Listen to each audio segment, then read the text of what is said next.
ભાઈ શ્રી ચેતનભાઈની તત્વચર્ચા સમયસર તારીખ 17/8/2014 સમય સવારના 10 વાગે શશીભાઈ ખરાના ઘરે વિશાખાપટ્ટનમ.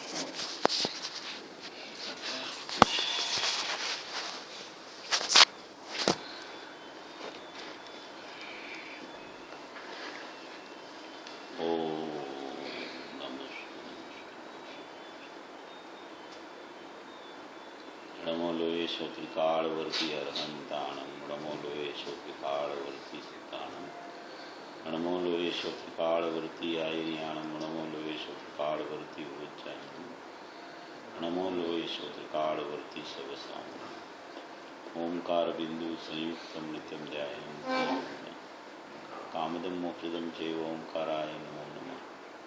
મંગલમ ભગવાન વીરો મંગલમ ગૌતમો મંગલમ કુંકુંદારિયો જૈનધર્મોસ્તુ મંગલમ સર્વમંગલ માંગલ્યમ સર્વકલ્યાણકારકમ પ્રધાનમ સર્વધર્માણમ જૈનમ જયતું શાસનમ. નમઃ સમય સારાય સ્વાનુભૂત્યા ચકાસ્તે ચિત્ સ્વભાવાય ભાવાય સર્વભાવાંતરે છિદે એવો મેં શશદો અપાજ્ઞાન દર્શન લખન શેષા મેં બાહિરા ભાવા શકે છે. મારો સુશાશ્વત એક દર્શન જ્ઞાન લક્ષણ જીવ છે, બાકી બધા સંયોગ લક્ષણ ભાવ મુજથી બાહ્ય છે. હું એક શુદ્ધ સદારૂપી જ્ઞાન દર્શન મારી કરે તેને તે મારું જરી પરમાણુ માત્ર નથી લેતો. જે જાણતો અરહંતને ગુણદ્રવ્યને પર્યાયપણે તે જીવ જાણે આત્મને તશું મોહ પામે લય કરે નથી. અપ્રમત કે પ્રમત નથી, જે એક જ્ઞાયક ભાવ છે. એ રીત શુદ્ધ કથા એને જે જ્ઞાત કહેતો તે જ છે. જેમ નેત્ર તેમજ જ્ઞાન નથી, કારક નથી વેદ કરે. જાણે જ કર્મોદય નિર્જરા બંધ તેમજ મોક્ષ નહીં. ધ્રુવ અચલને અનુપમ ગતિ પામેલ સર્વે સિદ્ધને વંદી કહું શ્રુત કેવડી કથિત આશને પ્રાપ્ત કરો. ઓમ શ્રી નમઃ નમઃ.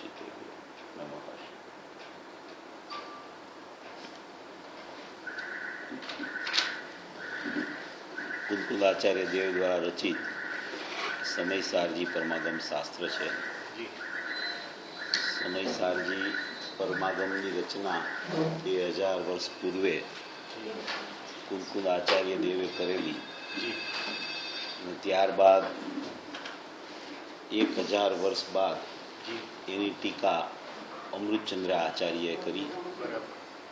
એની એક ટીકા જયસેન આચાર્યએ પણ કરી. આપણે અત્યારે જે ચાલે છે અમૃતચંદ્ર આચાર્યની ટીકા ઉપરનો સ્વાધ્યાય ચાલે છે. આ સમયસારજી શાસ્ત્ર એટલું બધું અલૌકિક ને અદ્ભુત છે કે કુંકુદ આચાર્ય એમાં બ્રહ્માંડના ભાવો ભરી દીધા છે. જે જીવ એને ખરેખર એના પ્રયોજનની સિદ્ધિ અર્થે અને ખરેખર એવી જિજ્ઞાસાથી સાંભળે કે ખરેખર મારે મારા આત્માની જ પ્રાપ્તિ કરવી છે, બીજું મારું અન્ય કાંઈ પ્રયોજન આ શાસ્ત્રથી નથી.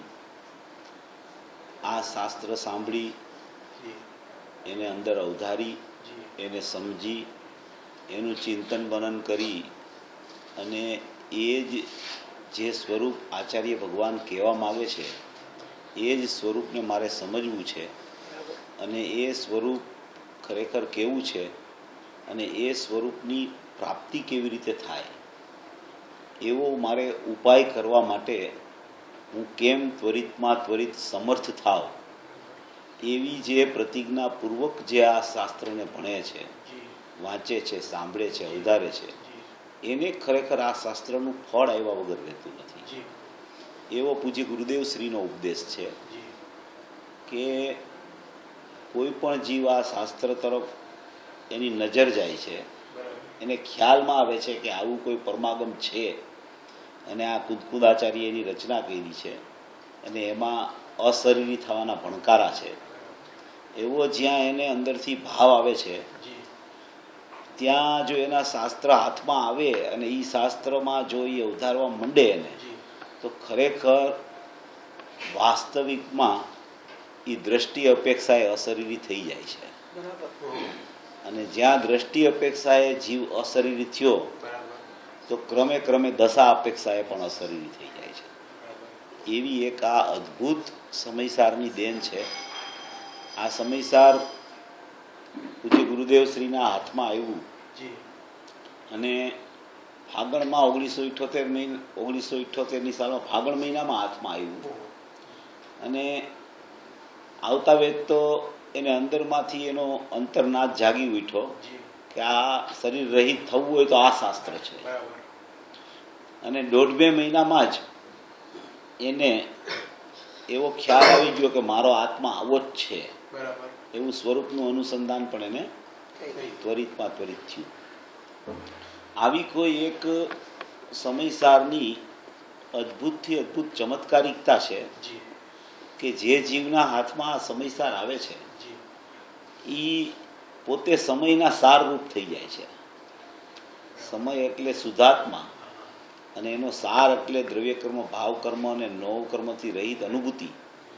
એનું નામ સમયસાર છે. સમય એટલે શુદ્ધાત્મા અને સમયનો સાર એટલે એની અનુભૂતિ. એવું આ સમયસાર એને ફળીભૂત થઈ જાય છે. એવી આ અદ્ભુત દેન કુંકુદાચાર્ય દેવની, એના ઉપર અલૌકિક ટીકા અમૃતચંદ્ર આચાર્ય દેવની અને એના ઉપરના પૂજ્ય ગુરુદેવશ્રીના પ્રવચન તો કોઈ આપણે એના માટે કોઈ શબ્દ જ નથી. શબ્દથી કોઈ એનું આપણે વર્ણન ન કરી શકીએ એવી પૂજ્ય ગુરુદેવશ્રીની આ શાસ્ત્ર ઉપર છણાવટ. 19 વખત આ શાસ્ત્ર એણે વાંચ્યું અને એ 19 વખત શા માટે વાંચ્યું કે 45 વર્ષમાં રોજ એકવાર સમયસાર ચાલે. ક્યારેય સમયસાર ન ચાલે એવું નહીં. બીજા સમયમાં બીજું શાસ્ત્ર ચાલે પણ સમયસાર તો ચાલે ને ચાલે છે. એટલું બધું એને આમાં ભવિ જીવોનું હિત દેખાણું. એટલે એ કાયમ માટે સમયસાર વાંચ્યા જ કરતા હતા.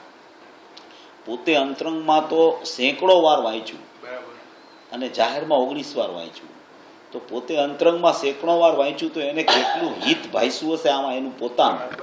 ત્યારે એનું એ ઘૂંટણ મનન રટણ કર્યા જ કરે. 78ની સાલથી 91ની સાલ સુધી 13 વર્ષ સુધી એણે જે સ્થાનકવાસી સંપ્રદાયમાં રહી અને પોતાની ગુપ્તતા ધારણ કરી, એમાં 13 વર્ષ સુધી દિગંબર શાસ્ત્રોનો અભ્યાસ કર્યો. એમાં મુખ્યપણે સમયસાર. આની પાછળ પડી જાય કે આમાં બધું રહસ્ય છે, આમાં બધી વાત આવી ગઈ છે, આમાં કેવળ જ્ઞાનના ભણકારા છે, એમ એને અંદરથી ભાસ થઈ ગયો. એટલે એને 13 વર્ષ સુધી એટલું બધું ગહન ઊંડાણથી સ્વાધ્યાય કર્યો, એટલી બધી એની ગહનતાને એને પકડી અંદરથી કે હું જ્યારે મેં સ્થાનકવાસી સંપ્રદાયમાં દીક્ષા અંગીકાર કરી છે અને હું જો આ સંપ્રદાય છોડીશ તો મને હજારો લાખો પ્રશ્ન આવશે ત્યાંથી કે તમે એ સંપ્રદાયમાં અમને આ વાત કરતા હતા અને હવે તમે એ વાતનો નિષેધ કરો છો. એવા હજારો પ્રશ્ન મારી સામે આવશે. તો એ પ્રશ્નના ઉત્તર અને સમાધાન રૂપે જેટલું એને જ્ઞાનમાં ચિંતન મંથન કરવું જોઈએ એટલું એને ચિંતન મંથન જ્ઞાનની પોતાની શક્તિથી એકાગ્રતા પૂર્વક 13 વર્ષ સુધી કર્યું. 13 વર્ષ સુધી અંદરમાં જ પોતે પ્રશ્ન ઉઠાવ્યા અને પોતે જ એના ઉત્તર મેળવ્યા. અંદરથી પોતાના સ્વરૂપના અનુસંધાન કરીને, પોતાના આત્માની સન્મુખ કરી, પોતાના આત્મામાં અહમ કરી અને લીનતા કરી અને એણે એ પ્રશ્નોના જવાબો પોતાના આત્મા પાસેથી મેળવ્યા કે આવા મને પ્રશ્નો આવશે, આવા પ્રશ્નો આવશે. તો એ પ્રશ્નોના ઉત્તર શું? તો એ જ્ઞાનની સંશુદ્ધિને અર્થે એને એક પ્રકાર અંદરથી એનો ચાલુ થઈ ગયો જ્ઞાનનો. અને એ જ્ઞાનમાં બધું એને પ્રતિભાષિત થવા માંડ્યું કે શું પૂછાશે, શું થશે, એવી અંદરથી એને એક કોઈ જ્ઞાનનો પ્રકાર પ્રગટ રૂપે ભજવા માંડ્યો. અને એમાં એણે આટલું બધું મનોમંથન કરી અને 91ની સાલમાં એણે જ્યારે આ સ્થાનકવાસી સંપ્રદાયનો ત્યાગ કર્યો અને એણે જાહેર કર્યું કે હું મુનિ નથી પણ હું અવિરત સમ્યક દ્રષ્ટિ છું, હું સાધુ નથી. એટલે તમે મને મુનિ ન માનતા. મુનિ તો અમારા દાસાનું દાસ છે, અમે તો એના ચરણની રજ છીએ. એમ કહીને એણે મુપતિનો ત્યાગ કરી અને આ શાસ્ત્રના ભાવોને શ્રોતાઓ સમક્ષ મૂકવાનું સાહસ ચાલુ કર્યું. એવી આમાં અલૌકિકતા અને અચિંત્યતા ભરેલી છે આ શાસ્ત્રમાં. ગુરુદેવ જેવા પુરુષને પણ જ્યારે આ વાત આ શાસ્ત્રની બહાર પાડવી હતી, જાહેરમાં મૂકવી હતી આ વાત, ત્યારે એણે પણ ગુપ્ત રીતે 13 વર્ષ મનોમંથન કર્યું હતું. એવી આ શાસ્ત્રની અલૌકિકતા છે, એવી આ દિગંબર આચાર્યોની પરંપરા છે. સમ્યક દર્શન કોઈ સાધારણ વસ્તુ નથી. સમ્યક દર્શન કોઈ સામાન્ય ચીજ છે? ખાલી ત્રિકાળી દ્રવ્યમાં અહમ કરવું એ તો એક એનું ફળ છે, એ તો એક શ્રદ્ધાની સ્થિતિનું વર્ણન છે. ત્યાર પહેલા જીવની પોતાની પર્યાયોમાં કેટલો પુરુષાર્થ ચાલે છે, અનંતો પુરુષાર્થ ચાલે છે. કોઈ પુરુષાર્થ, કોઈ સામાન્ય પુરુષાર્થે આત્મપ્રાપ્તિ નથી થતી. ઘણો પુરુષાર્થ માગે છે. ઘણા પુરુષાર્થથી આત્મા પકડાય છે, ઘણા પુરુષાર્થથી આત્માનું અવલંબન થાય છે, ઘણા પુરુષાર્થથી હું આત્મા છું એવું શ્રદ્ધાનુદિત થાય છે. ખાલી કોઈ સામાન્ય વાત નથી આ કે તમે દ્રવ્ય પર્યાયના ખાલી ભાગલા એમ કે પડી ગયા છે એમ સમજી લ્યો એટલે કાંઈ દ્રવ્યમાં અહમ નથી થઈ જતું. બધા જીવને ખબર છે દ્રવ્ય પર્યાયની ભિન્નતા છે. ગુરુદેવને સાંભળતો હોય કોઈ જીવને નથી ખબર એવું નથી કે ભાઈ દ્રવ્ય જુદું છે, પર્યાય પૃથક છે, ઓલું ઉત્પાદન વાળું છે, આ ત્રિકાળી દ્રવ્ય છે એ ધ્રુવ છે. પણ એ ખબર હોવા છતાં એ ભાવમાં એનું ભાષણ થવું, ભાવમાં એ પકડાવવું, ભાવમાં એના પરિણમનની સ્થિતિ થવી અને ભાવમાં એ વેદનરૂપ પરિણમવું, એ એક બહુ અદ્ભુત ને અલૌકિક વાત છે. એના માટે આચાર્ય ભગવાન અને પૂજ્ય ગુરુદેવ શ્રી વારંવાર આ ગાથાઓનો વિસ્તાર કર્યા કરે છે. એ શા માટે 19 વખત વાંચે છે? આ બધામાં દ્રવ્ય ગુણ પર્યાયની વાત આવે છે, છતાં 19 વખત એને શા માટે વાંચ્યું? આ એને એમાં અપ્રતિબુદ્ધ છે એને પ્રતિબુદ્ધ બનાવવાનું આમાં રહસ્ય એને ખ્યાલ આવી ગયો છે કે આમાંથી જીવ પ્રતિબુદ્ધ બનશે. એટલે વારંવાર એકને એક શાસ્ત્ર વાંચ્યા કરે છે. એ પોતે પોતાનું ઘૂંટતા જાય છે અને શ્રોતાઓ સમક્ષ પોતાનું ઘૂંટણ મૂકતા જાય છે. પૂજ્ય ગુરુદેવ શ્રીની એક એવી અદ્ભુત ને અલૌકિક શૈલી છે કે એના પ્રવચનમાં એ હંમેશા કોઈ પણ ગાથા ચાલતી હોય દ્રષ્ટિના વિષયની મુખ્યતા તો ક્યારેય છૂટતી નથી, એની કદી ન છૂટે. કારણ કે દ્રષ્ટિના વિષયમાં તો એ પાયમાં છે, એટલે એ તો એની વિશેષતા કદી છૂટતી નથી. એવી એની એક વિશેષતા છે, એ તો વાત કર્યા જ કરે. કોઈ પણ ગાથા ચાલતી હોય, વ્યવહારની ગાથા ચાલતી હોય ને તો એમાંથી નિશ્ચય કાઢે. એની એક બહુ અદ્ભુતતા છે એની. બીજી એક વિશેષતા એવી છે કે સાથે સાથે પર્યાયમાં જે ભાવો જીવના ચાલે છે એનું વાસ્તવિક જ્ઞાન કરાવ્યા કરે. એ પણ ક્યારેય છોડે નહીં. ગાથામાં જે શબ્દનો જે અર્થ આચાર્ય ભગવાન કહેવા માંગે છે એ અર્થનું વિશ્લેષણ ને પ્રતિપાદન બરાબર વ્યવસ્થિત કરે કે સામેવાળો શ્રોતા ક્યારે આ સમયસર શાસ્ત્ર ખોલીને બેસે તો એનો અર્થ શું છે આ લીટીનો, એને એ ખ્યાલમાં આવવો જોઈએ. એટલે એ લીટીનો અર્થ કરે, ક્યાં એક લીટી છોડે નહીં. આ 19 વાર સમયસર વાંચ્યું એમાં ક્યારેય કોઈ એક શબ્દ એને છોડ્યો નથી અર્થ કરવામાં. એટલે એ એની એક વિશેષતા છે. એટલે દ્રષ્ટિના વિષયની હંમેશા એને મુખ્યતા રહેતી અને પરિણામ સંબંધીમાં જે જીવના જેવા પરિણામ ચાલતા હોય એનું જ્ઞાન કરાવવાની જે આચાર્ય ભગવાનની પદ્ધતિ છે એ પૂજ્ય ગુરુદેવ શ્રીએ પણ એ પ્રણાલિકા અપનાવી અને એ જ્ઞાન કરાવવાની પદ્ધતિ ચાલુ રાખી. અને કોઈ પણ જીવ જ્યાં પોતે ઊભો છે, મિથ્યા દર્શનમાં ઊભો છે કે મિથ્યાત્વ કોઈનું ગળવા માંડ્યું છે, અજ્ઞાન દશામાં ઊભો છે, રાગ દ્વેષ મોહની એની પરિપાટી ચાલે છે, એમાં કોઈને મંદ મોહ રાગ દ્વેષ થઈ ગયા છે, કોઈને તીવ્ર ચાલે છે, કસાયના પરિણામોની તીવ્રતા કોઈને ચાલ્યા કરે છે, કોઈને મંદતા થઈ ગઈ છે, કોઈને ઘણી મંદતા થઈ ગઈ છે, કોઈને મંદતમ થવા આવ્યું છે. એવા અનેક જીવો પૂજ્ય ગુરુદેવ શ્રીની સભામાં બેઠા હોય તો એ દરેક જીવને લગતો ઉપદેશ એની વાણીમાંથી ખૈરા કરે. જેમ તીર્થંકર ભગવાનનું સમોસરણ હોય તો એ સમોસરણમાં હજારો લાખો જીવો બેઠા હોય. એ હજારો લાખો જીવો બેઠા હોય એમાં મનુષ્યના જીવો હોય, દેવના જીવો હોય, તિર્યંચના જીવો હોય, તો દરેક જીવો પોતપોતાની ભાષામાં તીર્થંકર ભગવાનની વાણી આવે એમાંથી ગ્રહણ કરી લે જ્ઞાનમાં બધું. એવી રીતે આ પૂજ્ય ગુરુદેવ શ્રીની વાણીમાં પણ એવું કે એની વાણી તો સર્વાંગી આવે, પણ જે જીવને જ્યાં દુખાવો હોય એની દવા એ આપી દે. અને જો પોતાને ખબર હોય કે મારો દુખાવો અહીંયા છે તો એ દવા છે ને ગ્રહણ કરે. પણ હવે એને ખબર જ ન હોય કે મારો દોષ ક્યાં થાય છે અને એ દોષ મારે કેવી રીતે દૂર કરવો અને એ દોષ દૂર કરવાનું વિધાન શું છે. જો એ તૈયારી સાથે ગુરુદેવની વાણી સાંભળવા ન બેસે તો એ તો ગુરુદેવ તો કીધા કરે, પોતાનો દોષ કદી ટળે નહીં. એટલે પેલામાં પેલી ગુરુદેવની વાણી સાંભળતી વખતે ખરેખર એ શરત છે કે એને પોતે કોઈ પણ ગાથા ચાલતી હોય ને પોતાને ખબર હોય કે હું ક્યાં અટકું છું, મારું રાગમાં એકત્વ કેટલું ચાલે છે, રાગ મારો કયા પ્રકારનો કયા વિષયના સંદર્ભે કેટલો કેટલો કેટલો નિરંતર વૈરતા કરે છે, એ પેલામાં પેલા એને ખ્યાલ હોવો જોઈએ. રાગ આત્મામાં નથી એ એક જુદો વિષય છે. રાગ આત્મામાં નથી નહીં, જ્ઞાનની પર્યાય આત્મામાં નથી. રાગ તો ઘણો દૂર છે, એ દ્રષ્ટિનો વિષય એવો જ છે, પણ એ દ્રષ્ટિનો વિષય દ્રષ્ટિને જ્ઞાનમાં આવે કેવી રીતે? જો રાગની એકત્વ બુદ્ધિ ચાલ્યા જ કરે તો દ્રષ્ટિનો વિષય કઈ દ્રષ્ટિમાં ન આવે.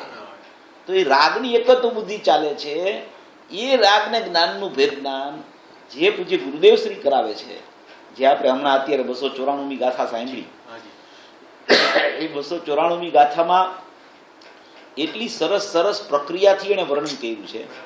કેટલી વાર એકને એક વાત કરીને વિષયને વિવિધ પ્રકારે સિદ્ધ કર્યો. એને એકને એક વાત સિદ્ધ કરવી છે કે રાગને જ્ઞાનની જુદાઈ, વાત એક જ સિદ્ધ કરવી છે, પણ એ કેટલા પ્રકારે એને સિદ્ધિ કરી એની તમે જુઓ. પહેલેથી તમે જોતા હો તો પેલા એને એમ શરૂઆત કરી કે રાગાદિક હોવા છતાં પણ જ્ઞાનનું ઉપજવું સંભવિત છે. જ્ઞાન ઉપજે ત્યારે પણ રાગ હોય છે, પણ છતાં રાગમાં એકત્વ નથી થતું. એવું રાગાદિક સાથે જ્ઞાનનું ઉપજવું છે અને જ્ઞાનની સાથે રાગનું ઉપજવું છે, છતાં બેયની અતિ નિકટતાને કારણે એને એકમેક જેવા લાગે છે પણ એકમેક થયા નથી. આ વિષય એને ચલાવવો હતો. એમાં એને કેટલા સંદર્ભો, કેટલા ન્યાયથી, કેટલી વિવિધતાથી એને એ વિષયને આખા પ્રવચનમાં સિદ્ધ કર્યો. જ્ઞાન એક સમયે ઉપજે છે, એ જ સમયે રાગની ઉત્પત્તિ છે, એ જ સમયે જ્ઞાનની ઉત્પત્તિ છે, એ જ સમયે ચૈતન્ય એવો રહેવો છે. બેયની એકપણાને કારણે, બેયની નિકટતાને કારણે એકપણું લાગે છે. બે એક થયા નથી, નિકટ નિકટ નિકટ નિકટ હોવાને કારણે એને એક જેવા ભાસે છે. એક જેવા ભાસે છે એનો મતલબ એમ છે કે એ છે જુદા, એને એક જેવા ભાસે છે. એ એક થયા નથી, છે જુદા, પણ એને એક જેવા ભાસે છે. એમ કહીને આખું રાગાદિકનું અને જ્ઞાનનું ચૈતન્યપણું અને રાગનું લક્ષણ, બંધનું લક્ષણ રાગ, આત્માનું લક્ષણ જ્ઞાન, એમ કહીને જ્ઞાન અને રાગની એટલી બધી અત્યંત ભિન્નતા પૂજ્ય ગુરુદેવ શ્રીએ બતાવી. તો આ ગુરુદેવની એવી એક શૈલી અદભુત રહી ગઈ છે આપણી પાસે કે કોઈ પણ જીવ પહેલી વાર પણ ગુરુદેવને સાંભળે ને તો રાગ ને જ્ઞાનની ભિન્નતા તો એને ઈ પ્રવચનમાં સાંભળવા મળે. કોઈ પણ પ્રવચન હોય એમાં આ વાત તો આવ્યા જ કરે, કારણ કે એને રાગથી ભિન્નતા ભાસી ગઈ હતી અને એને ખબર હતી કે રાગથી ભિન્નતા આ પ્રયોગે જ થશે, આ પ્રકારે જ થશે. આવી રીતે જ રાગથી જીવ જ્ઞાનમાં પૃથક પડી અને જ્ઞાયકના દર્શન કરશે. એવો દ્રષ્ટિનો વિષય એની દ્રષ્ટિમાં જ્ઞાનપૂર્વક રાગથી ભિન્ન પડતા આવી જશે. એવી પૂજ્ય ગુરુદેવ શ્રીને એવી રીતે દ્રષ્ટિ થઈ માટે વારંવાર વારંવાર વારંવાર એ પ્રયોગાત્મક ભૂમિકાનો વિષય એની વાણીમાં આવ્યા કરે છે. વારંવાર વારંવાર એ નિરાતે આપણે બેસીને એનો વિચાર કરીએ તો આપણને ખબર પડે કે રાગને કેટલો જુદો બતાવે છે, જ્ઞાનને કેટલું જુદું તારવી રાખે છે, શ્રદ્ધાને કેવી રીતે અહીંયા બતાવે છે અને જ્ઞાયકને કેવી રીતે બતાવે છે. દરેક જીવ પાસે શું છે? એક જ્ઞાયક ભાવ તો છે, પરિપૂર્ણ અનાદિ અનંત ધ્રુવ ચૈતન્ય પરમાત્મા. એ એવો ને એવો અખંડ છે, એવો ને એવો ધ્રુવ છે. એમાં કદી કંઈ થતું જ નથી, થયું નથી, થવાનું નથી. તો એવી ને એવી વસ્તુ પડી છે. એ જ સમયે એની પાસે જ્ઞાન દર્શન ચારિત્રની પર્યાયો છે. એ જ સમયે જે સમયે નાયક એવો ને એવો છે એ જ સમયે જ્ઞાન દર્શન ચારિત્રની પર્યાયોનો પણ ઉત્પાદ એ જ સમયે ચાલુ છે.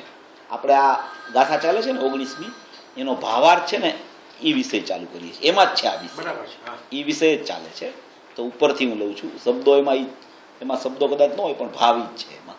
એટલે એક દરેક સમયે જીવ પાસે પહેલા તો એક નાયક ભાવ છે અને એની સાથે સાથે એની પાસે એક જ્ઞાનનું પરિણમન રૂપી ઉપયોગ છે.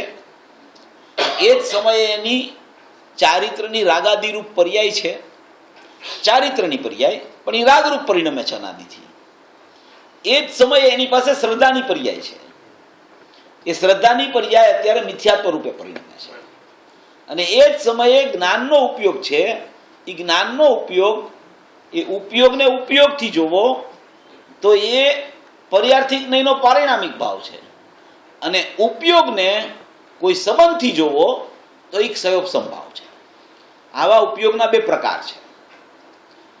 રાગમાં તો વિપરીત છે ચારિત્રની પર્યાય, એટલે એ રાગ છે, બરાબર. એટલે એ થઈ ગયો ઉદય ભાવ. ઉદય ભાવ એટલે ઔદયિક ભાવ, ઔદયિક ભાવ છે. શ્રદ્ધાની પર્યાય છે, શ્રદ્ધાની પર્યાયમાં શું ચાલે છે? રાગમાં અહમ ચાલે છે. શ્રદ્ધાની પર્યાય શું કરે છે? વર્તમાનમાં અનાદિ અજ્ઞાની મિથ્યા દૃષ્ટિને અત્યારે પરિણમન રાગ તે હું એવું ચાલે છે. રાગ તે હું ચાલે છે એટલે નાયક તે હું નહીં, અસ્થિથી એવું, અને નાસ્તિથી જુઓ તો રાગ તે હું એવી અસ્થિ રાગમાં સ્થાપે છે. એની અસ્થિ સ્થપાવી જોઈએ આત્મામાં, પણ એ સ્થાપે છે સમયે સમયે રાગમાં. તો એ શ્રદ્ધાની પર્યાયમાં મિથ્યાત્વ ચાલે છે.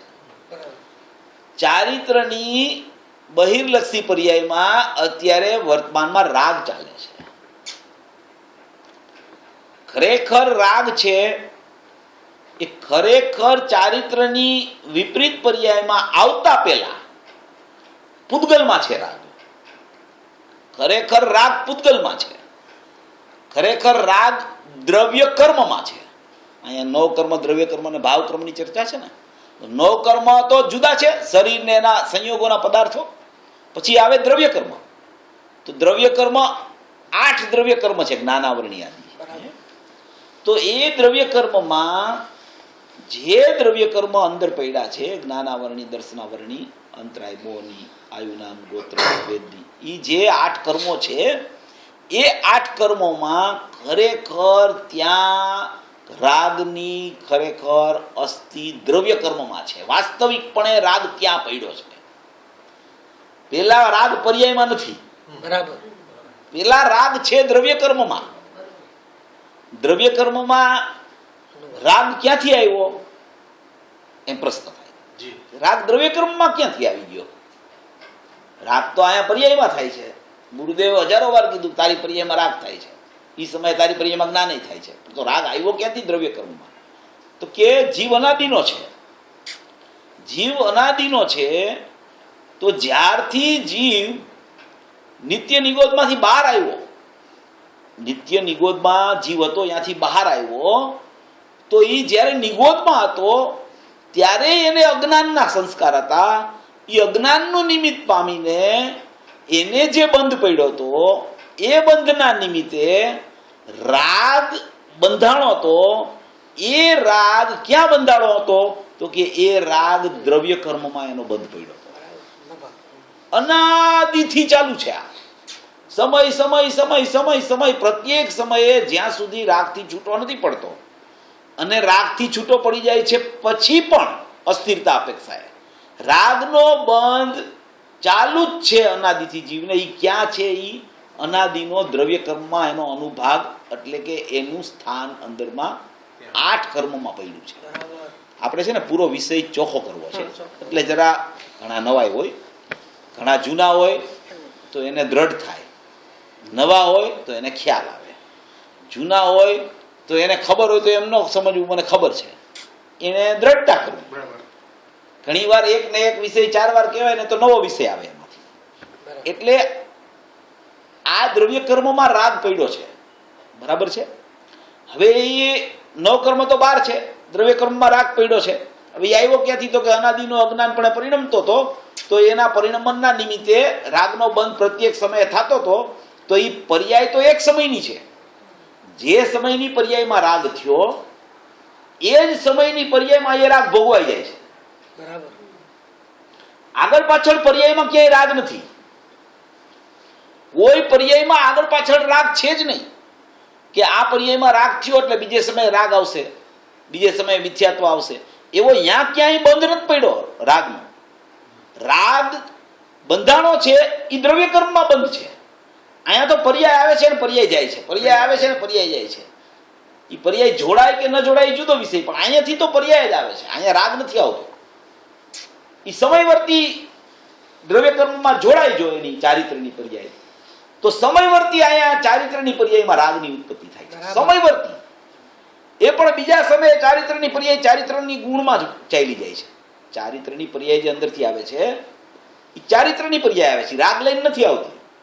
રાગ તો એની ક્રિયા થાય ત્યારે પ્રગટે છે. જે વર્તમાન પર્યાય પ્રગટ થાય ને એ દ્રવ્ય કર્મનું લક્ષ કરે, દ્રવ્ય કર્મ સન્મુખ જાય ચારિત્ર, તો અહીંયા રાગનો ઉત્પાદ ચારિત્રની પર્યાયમાં બહિર્લક્ષ્ય થાય છે. બીજે સમયે ચારિત્રની પર્યાય રાગને છોડી અને એ ચારિત્ર ગુણમાં અંદર ચાલી જાય છે. રાગ બહાર રહી જાય છે, રાગ અંદર જતો નથી. અને પર્યાયમાં રાગ નથી. પર્યાયમાં અંદરથી આવે ત્યારે રાગ નથી, અંદર વ્યય થઈને જાય ત્યારે રાગ નથી. એક સમય પૂરતો રાગ છે. અને એ સમય પૂરતો રાગ એ કેમ આવ્યો? દ્રવ્ય કર્મના નિમિત્તે. અહીંયા રાગ હોય તો જ અહીંયા રાગ આવે. એક સિદ્ધાંત અને નિયમ, નિમિત્તના લક્ષ્ય જ નૈમિતિક થાય. બરાબર. નિમિત્તમાં રાગ હોય ને તો જ નૈમિતિકમાં રાગ આવે. જો નિમિત્તમાં રાગ ન હોય તો નૈમિતિકમાં રાગ ન આવે. જેમ કે તમે જ્ઞાયકને નિમિત્ત તરીકે લ્યો તો જ્ઞાયકમાં રાગ નથી, તો એની પર્યાયમાં જ્ઞાયકનું નિમિત્ત આવશે તો રાગ નહીં આવે, વિતરાગતા આવશે. બરાબર. કારણ કે અંદર વિતરાગતા છે એટલે અહીં વિતરાગતા આવશે. બહુ સરસ. તો નિમિત્તના લક્ષ્ય હંમેશા નૈમિતિક થાય. તમે જો દ્રવ્ય કર્મને નિમિત્ત બનાવો તો દ્રવ્ય કર્મમાં રાગ છે, માટે અહીંયા તમારી પર્યાયમાં રાગ આવશે, ઉત્પન્ન થશે સ્વતંત્ર પોતાના સટકારકથી. ઓના કારણે નહીં, ઓના નિમિત્તે પણ નહીં, ઈ છે માટે પણ નહીં, ઈ અહીંયા પ્રતિભાસે છે માટે પણ નહીં. અહીંયા સ્વતંત્ર આવશે અને સ્વતંત્ર ક્ષણિક ઉપાદાનથી થશે. ત્યારે એમ કહેવામાં આવે કે એનું લક્ષ્ય ક્યાં હતું? તો કે દ્રવ્ય કર્મ તરફ. એટલે અહીંયા રાગની ઉત્પત્તિ થઈ છે. હવે એ જ સમયે એ જો જ્ઞાયકનું લક્ષ કરે તો જ્ઞાયકમાં રાગ નથી. જ્ઞાયક અનંત ગુણાત્મક છે, અસંખ્ય પ્રદેશી છે, અનાદિ અનંત છે, નિર્વિકલ્પ વસ્તુ માત્ર છે. એવું અખંડ દ્રવ્ય ક્ષેત્રકાળ ભાવથી એક આખું અખંડ સુખમય વસ્તુ છે. તો એ નિમિત્ત બનાવશે એને આ પર્યાય, તો એ નિમિત્તના લક્ષ્ય અહીંયા નૈમિતિક થશે. તો અહીંયા નૈમિતિક થશે એમાં વિતરાગતા આવશે, કારણ કે અહીંયા વિતરાગતા છે. એટલે એક સિદ્ધાંત કે નિમિત્તના લક્ષ્ય જ નિયમથી નૈમિતિક થાય. પછી નિમિત્ત પર હો કે નિમિત્ત સ્વ હો, કોઈ પણ નિમિત્તનું લક્ષ જ્યાં કરે, પર નિમિત્તનું લક્ષ કરે, તો પર નિમિત્તમાં જે હોય એવી સ્થિતિ અહીંયા પોતાની પર્યાયમાં પોતાથી સ્વતંત્ર સર્જાય. અને અહીંયા સ્વનું નિમિત્તનું લક્ષ કરે તો સ્વના નિમિત્તના લક્ષે અહીંયા પર્યાયમાં પોતાના ક્ષણિક ઉપાદાનથી જ્ઞાયકના લક્ષે એવી અહીંયા સ્થિતિ સર્જાય. તો એક આ નિમિત્ત નૈમિતિક સંબંધની સ્થિતિ આ થઈ ગઈ. હવે એ પર્યાય સમયવર્તી છે. પર્યાયમાં રાગ સમયે સમયે આવે છે એટલે કાંઈ અંદર સ્ટોક નથી કાંઈ રાગનો. બરાબર. જ્ઞાયકમાં કોઈ સ્ટોક નથી રાગનો. જ્ઞાયકમાં મિથ્યાત્વનો સ્ટોક નથી, જ્ઞાયકમાં અજ્ઞાનનો સ્ટોક નથી, જ્ઞાયકમાં જ્ઞાનનો સ્ટોક છે, જ્ઞાયકમાં સમ્યકનો સ્ટોક છે, જ્ઞાયકમાં વિતરાગતાનો સ્ટોક છે. એવી અંદરની સ્થિતિ છે. તો અંદરથી તો પર્યાય આવે છે. એ પર્યાય એક સમય પરિણમન કરે છે, બીજે સમયે વ્યય થઈને અંદર ચાલી જાય છે. પરિણમન કરે છે એ જે ક્રિયા છે એમાં બધું થાય છે એક સમયવર્તી પર્યાયમાં. કાં રાગ થાય છે, કાં વિતરાગતા થાય છે, કાં મિથ્યાત્વ થાય છે, કાં સમ્યકત્વ થાય છે. રાગ અને વિતરાગતાનો પ્રકાર ચારિત્ર ગુણમાં છે. સમ્યક દર્શન ને મિથ્યાત્વનો પ્રકાર શ્રદ્ધા ગુણમાં છે. જ્ઞાન અને અજ્ઞાનત્વનો પ્રકાર જ્ઞાનમાં છે. આવી રીતે જ્ઞાન દર્શનની પર્યાયો પ્રત્યેક સમયે જીવને પ્રગટ છે. અનંત ગુણની અનંત પર્યાયો પ્રગટ છે, પણ જ્ઞાન દર્શન ચારિત્રની મુખ્યતાથી બધું પરિણમન ચાલે છે. તો આ જે નવકર્મની સ્થિતિ અલગ છે, દ્રવ્ય કર્મની સ્થિતિ અલગ છે, અહીંયા ભાવ કર્મ દ્રવ્ય કર્મના નિમિત્તે થાય છે અને અહીંયા જ્ઞાયક ભાવ છે. આવી એક સ્થિતિ દરેક જીવ પાસે અત્યારે અનાદિથી વર્તી રહી છે. હવે એ અનાદિથી સ્થિતિ વર્તી રહી છે એમાં એ ભૂલ ક્યાં કરે છે અને એની ભૂલ કેમ ભાંગી જાય, દોષ ક્યાં કરે છે, દોષ કેમ ટળી જાય, અને ગુણ જ્યાં છે એમાંથી ગુણ કેવી રીતે પ્રગટ થઈ જાય, એ ચર્ચા આમાં 19મી ગાથામાં છે કે અનાદિનો જીવ અપ્રતિબુદ્ધ છે, એ પ્રતિબુદ્ધ કેવી રીતે થાય. તો એ વિષય જે આપણે લીધો, આપણે પેલા ચર્ચા કરી વિપરીતતા કેવી રીતે થાય છે. શ્રદ્ધામાં મિથ્યાત્વ આવે, રાગ ચારિત્રમાં રાગ આવે, જ્ઞાનમાં અજ્ઞાનત્વ થઈ જાય. હવે આનામાં મૂળ રોલ છે ને જ્ઞાનના ઉપયોગનો છે. બરાબર. મૂળ રોલ આ બધી વસ્તુ તો અનાદિથી ચાલી રહી છે. અનાદિથી જીવની પર્યાયમાં રાગ વર્તે છે, અનાદિથી એનું નિમિત્તાધીન પરિણમન ચાલે છે, નિમિત્તનું લક્ષ કરે છે એટલે નૈમિતિક થાય છે. એ બધી વાત આપણે સમજ્યા પછી હવે એમાં મૂળ કામ છે ને જ્ઞાન કરે છે. શ્રદ્ધા અને ચારિત્ર જ્યાં સુધી એનું વિપરીત પરિણમન છે ત્યાં સુધી એ બે ઔદૈહિક ભાવે ચાલે છે. કેવા ભાવે? ઔદૈહિક ભાવે ચાલે છે. ઔદૈહિક ભાવમાં આત્માની પ્રાપ્તિ કરવાની શક્તિ નથી. બરાબર. ઔદૈહિક ભાવ જે છે ચારિત્રની પર્યાયમાં અને શ્રદ્ધાની પર્યાયમાં ઔદૈહિક ભાવ છે. જ્યાં સુધી જીવનું બહિર્મુખ પરિણમન ચાલે છે ત્યાં સુધી. એટલે ઔદૈહિક ભાવ જે છે, ઔદૈહિક ભાવ એટલે શું? રાગાદી ભાવ. એક તો ચારિત્રની પર્યાયમાં વિપરીતતા એટલે રાગાદી ભાવ, અને મિથ્યાત્વ આ રાગ હું છું એમ અહમ કરીને ચાલે એને પણ રાગાદી ભાવ કહેવાય. તો એ બેની એકરૂપતા ઔદૈહિક ભાવે પડેલી હોવાથી શ્રદ્ધાની પર્યાય કે ચારિત્રની પર્યાય પેલા વેલા તો જ્ઞાયકની પ્રાપ્તિ કરવા માટે સમર્થ નથી. શા માટે સમર્થ નથી? કે એ વર્તમાનમાં પ્રત્યેક સમયે ઔદૈહિક ભાવરૂપ એનું પરિણમન અત્યારે ચાલી રહ્યું છે. બરાબર. હવે જ્ઞાનનો વારો આવે કે હવે જ્ઞાન શું કરે છે? તો કે જ્ઞાનની સ્થિતિ શું છે, જ્ઞાન કેવું છે? જ્ઞાનને એક સંયોગ સંભાવ કીધો, દર્શનને એક સંયોગ સંભાવ કીધો, વીર્ય ગુણની પર્યાયને એક સંયોગ સંભાવ કીધો, ચારિત્રની અને શ્રદ્ધાની પર્યાયને ઔદૈહિક ભાવ કીધો. તો હવે સંયોગ સંભાવ એટલે શું, ઔદૈહિક ભાવ એટલે શું? ઔદૈહિક ભાવ એટલે શું એ તો આપણે નક્કી કર્યું. સંયોગ સંભાવ એટલે શું? બરાબર. અને સંયોગ સંભાવ અને પારિણામિક ભાવ એમાં ફરક શું? બરાબર. પારિણામિક ભાવ બે પ્રકારના આવે. એક પર્યાયમાં પણ પારિણામિક ભાવ કહેવાય અને એક દ્રવ્યમાં પણ પારિણામિક ભાવ કહેવાય. અને પર્યાયમાં પારિણામિક ભાવ કહેવાય, એની સાથે સાથે સંયોગ સંભાવ જ્ઞાનમાં લાગુ પડે. બીજી પર્યાયોમાં જ્ઞાન દર્શન ને વીર્ય સિવાય કોઈ પર્યાયોમાં સંયોગ સંભાવ લાગુ ન પડે. આટલી પર્યાયમાં સંયોગ સંભાવ લાગુ પડે. પ્લસ એકલા જ્ઞાનના ઉપયોગમાં પર્યાર્થિક નહીંનો પારિણામિક ભાવ પણ લાગુ પડે.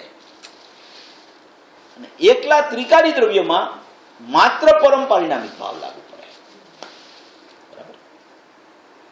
એક દ્રવ્યમાં પરમ પારિણામિક ભાવ, એક એનો પ્રગટ થતો જ્ઞાન દર્શન ને વીર્યનો ઉપયોગ, એમાં સંયોગ સંભાવ પ્લસ પારિણામિક ભાવ જ્ઞાનમાં, પર્યાય અપેક્ષા પારિણામિક ભાવ. હવે આ સ્થિતિ આપણે વ્યવસ્થિત વિચારમાં જો લઈ તો આપણને એ જ્ઞાનમાં આત્માનું વેદન કેવી રીતે આવે, જ્ઞાનમાં આત્માની અનુભૂતિ કેવી રીતે થાય, કયા ભાવથી જ્ઞાયક લક્ષમાં આવે, કયા ભાવથી જ્ઞાયકનું વેદન આવે, કયો ભાવ જ્યારે પ્રગટ રૂપે હોય ત્યારે જ્ઞાયકને એ સ્પર્શ કરી શકે, એ વસ્તુનો આપણે નિષ્કર્ષ કાઢવો છે આમાંથી. તો હવે પરમ પારિણામિક ભાવ તો જ્ઞાયક ભાવ છે. આખો ત્રિકાળ ધ્રુવ, આખી અખંડ સત્તા, નિબિડ સત્તા, ધ્રુવ સત્તા, અનાદિ અનંત સત્તા, એકરૂપ સત્તા. હવે પર્યાય જે જ્ઞાનની પ્રગટ થાય, દર્શનની પ્રગટ થાય, વીર્ય ગુણની પ્રગટ થાય, ચારિત્રની, શ્રદ્ધાની, અનંત ગુણની અનંત પર્યાયો, અનંત ગુણની અનંત પર્યાયો પ્રગટ થાય ત્રિકાળી દ્રવ્યમાંથી. પ્રગટ થાય ત્રિકાળી દ્રવ્યમાંથી, પર્યાયમાંથી કદી પર્યાય ન આવે, પરમાંથી કદી પર્યાય ન આવે, પર્યાયથી પર્યાય થાય પણ પર્યાયમાંથી પર્યાય ન થાય. પર્યાયથી પર્યાય થાય, પર્યાયથી થકી ઈ એના સટકારક બતાવે છે કે પર્યાયથી પર્યાય થાય, દ્રવ્યથી પર્યાય ન થાય, પરથી પણ પર્યાય ન થાય, પણ પર્યાયમાંથી પર્યાય ન થાય. પર્યાયમાંથી જો પર્યાય થાય તો પર્યાયમાં અનંત ગુણ હોવા જોઈએ, પણ પર્યાયમાં અનંત ગુણ નથી. એક પર્યાયમાં અનંત ગુણ નથી. બરાબર. એક પર્યાયમાં અનંત ગુણ હોય તો એ પર્યાય પરમ પરિણામિક ભાવ થઈ જાય. માટે એમાંથી પર્યાય નથી આવતી, પર્યાયમાંથી પર્યાય નથી આવતી. પર્યાય જેટલી આવે છે એ બધી દ્રવ્યમાંથી આવે છે. પૂજ્ય ગુરુદેવ શ્રીને પ્રશ્ન કર્યો લોકોએ કે પર્યાય દ્રવ્યમાંથી આવે છે, એ તો પ્રમાણના દ્રવ્યની ચર્ચા છે, એમ પૂજ્ય ગુરુદેવ શ્રીને પ્રશ્ન કરવામાં આવ્યો. આ પ્રશ્નો બધા અક્ષરસ પ્રવચનોમાં આવી ગયા છે. ગુરુદેવને પ્રશ્ન કર્યો કે પર્યાય જે તમે કહો છો કે દ્રવ્યમાંથી આવે છે, તો એ તો એમ કે પ્રમાણનું દ્રવ્ય થઈ ગયું. ગુરુદેવ કે નહીં, પ્રમાણનું દ્રવ્ય નથી, નિશ્ચયનું દ્રવ્ય છે. ગુરુદેવને કહે કે નિશ્ચયનું દ્રવ્ય એટલે કયું દ્રવ્ય કયો છો તમે? તો કે ધ્રુવ. તો કે ધ્રુવમાંથી તો અવર જવર હોય નહીં, તો પછી ધ્રુવ તો અપરિણામી નો રહ્યો, એ તો પરિણામન થઈ ગયો નથી. ગુરુદેવે એમ કીધું કે પર્યાય છે ને આવે છે દ્રવ્યમાંથી, અને પર્યાય થાય છે સ્વતંત્ર. બરાબર. શું? પર્યાય આવે છે દ્રવ્યમાંથી, તું એને કાઢી નહીં નાખતો કે દ્રવ્યમાંથી નથી આવતી એમ. અને પર્યાય દ્રવ્યમાંથી આવે છે એટલે તું એમ ન રાખતો કે રાગ અંદરથી આવે છે. એ થાય છે સ્વતંત્ર. આવી અંદરથી આવી ને બહાર આવી, એનું પરિણમન થયું એના સટકારકથી. એ પરિણમન થયું એમાં પર્યાયના પરિણમતા સટકારક લાગુ પડે. અને દ્રવ્યમાંથી પર્યાયમાં આવી, દ્રવ્યમાંથી પર્યાય આવી, એ તો એનું વાસ્તવિક સત્વ જ છે કે દ્રવ્યમાંથી પર્યાયનો ઉત્પાદ થાય, પર્યાયમાંથી પર્યાયનો ઉત્પાદ ન થાય, પરમાંથી પર્યાયનો ઉત્પાદ ન થાય. હંમેશા કોઈ પણ પર્યાયનો ઉત્પાદ જે એનો ગુણ હોય, એ ગુણમાંથી એ પર્યાયનો અંશ બહાર આવે. એ ગુણ જે છે ને, એ ગુણ એવો છે, એ ગુણ અનાદિ અનંત છે. પર્યાય તો સમયવર્તી છે, ગુણ અનાદિ અનંત છે. પર્યાય તો ક્ષણિક છે, ગુણ અનાદિ અનંત છે. જેટલી પર્યાયો અનાદિકાળથી અનંતકાળ સુધીની, અનાદિકાળ એટલે કે જેની કોઈ આદિ નથી, અનંતકાળ એટલે જેનો કોઈ અંત નથી, એટલી અનાદિકાળથી અનંતકાળ સુધીની જેટલી પર્યાયો પ્રગટ થવાની છે, એ બધી જે પર્યાય પ્રગટ થઈ શ્રદ્ધાની, તો એ શ્રદ્ધા ગુણમાં પડી છે. ચારિત્રની પ્રગટ થઈ તો એ ચારિત્ર ગુણમાં પડી છે. ગુણ એટલે શું? ગુણ એટલે અનંત પર્યાયોનું અંદરમાં સત્વ પ્રગટ થવાનું પડેલું હોય, એને ગુણ કહેવામાં આવે. ગુણ એટલે બીજું કઈ નથી. ગુણ એટલે અનંત પર્યાયો એક એક એક એક અંશ થઈ અને આખો ગુણ છે એ એક અંશી થાય છે. બરાબર. તો એવી અનંત પર્યાયોના અનંત અંશ છે, એ અનંત અંશો રૂપી આખો એક ગુણ છે. તો એ ગુણ જે છે એવા અનંત ગુણ છે, એવો અનંત ગુણાત્મક આખું એક દ્રવ્ય છે. બરાબર. આવી એક વસ્તુની વ્યવસ્થા છે, વસ્તુની સ્થિતિ છે. અત્યારે દ્રષ્ટિનો વિષય શું, જ્ઞાનનો વિષય શું, અનુભૂતિ કેવી રીતે થાય, અહમ ક્યાં કરવું, એ ચર્ચા નથી ચાલતી. અત્યારે આપણે વિષય સમજીએ છીએ, ઓલો વિષય પછી. અત્યારે પહેલા તો વાસ્તવિક સ્વરૂપ શું છે, અંદરની વ્યવસ્થા કેવી રીતે છે. કોઈ કેટલા પ્રકારની વાતો આપણા કાનમાં આવતી હોય, કેટલી પ્રકારે આપણે સાંભળ્યું હોય, તો એ પ્રકારમાંથી આપણે નિષ્કર્ષ શું કાઢવો? કે આપણે હંમેશા એવી છે વસ્તુ કે જ્યાં સુધી નિર્ણય યથાર્થ ન હોય ને, નિર્ણય પણ આખા વસ્તુના સ્વરૂપનો, દ્રવ્ય ગુણ પર્યાયનો, જ્યાં સુધી યથાર્થ નિર્ણય ન હોય ને, ત્યાં સુધી દ્રષ્ટિ દ્રવ્ય ઉપર ન જાય. યથાર્થ નિર્ણય, વસ્તુની સમજણ, એ યથાર્થતા એને જ્યારે એના જ્ઞાનમાં ભાસે ને ત્યારે એનું જ્ઞાન છે ને નિર્ણય કરી અને એ દ્રષ્ટિને સોંપે એનો વિષય, ત્યારે દ્રષ્ટિ આવું છું એમ અહમ કરે.